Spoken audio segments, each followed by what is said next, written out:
I don't know about you, but whenever you see a brand new bombshell, as it were, particularly from the British monarchy, you know, a new book, a documentary, you always kind of think, well, I'm in the lucky position that, of course, I know the truth behind the headlines. And that, as I said many times, was part of the reason for setting up this channel.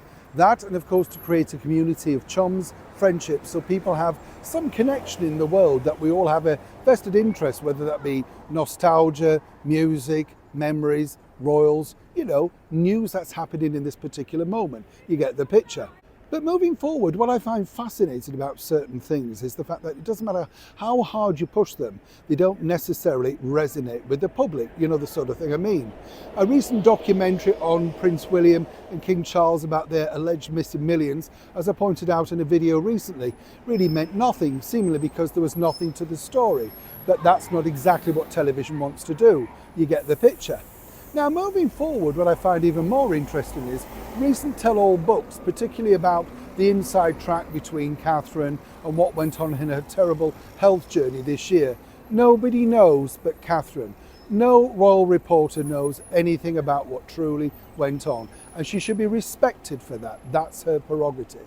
So again, what I find fascinating here is this, because as you know, Prince Harry, over a year and a bit ago now, released his book, Spare, that tell-all bombshell book that allegedly was a #1 bestseller around the world and made him millions. As I pointed out, it doesn't make the millions that these people say, simply because, of course, of the discounts, the giveaways, all of that sort of stuff. Eventually, money has to, well, find its way back to the publisher, and they paid a lot of money out in advance for Prince Harry, for a 4-book deal, if you remember. Now, for not the man he is or the prince he was born, but the man he's become.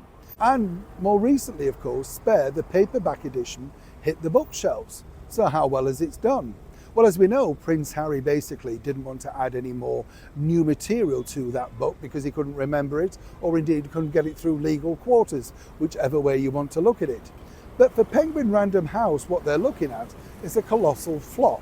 In fact, as I pointed out, you can't actually get the book in all major retailers simply because they decided to only print out a certain level of versions so that they weren't left with too many to pulp. You get the picture. Without anything new inside, why would anybody want to buy it? You can now pick up the hardback in many charity shops up and down the United Kingdom. And I'm not being unkind, they are there. People have got bored and given it away for somebody else to read, and rightly so. So if Penguin Random House were hoping for another mega payday from, of course, the paperback edition of Spare, then truly they'd have to think again.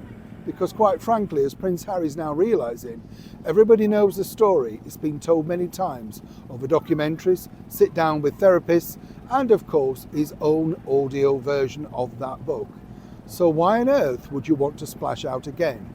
A hard lesson, of course, for the publisher, Penguin Random House. Neil Sean in the very heart of London.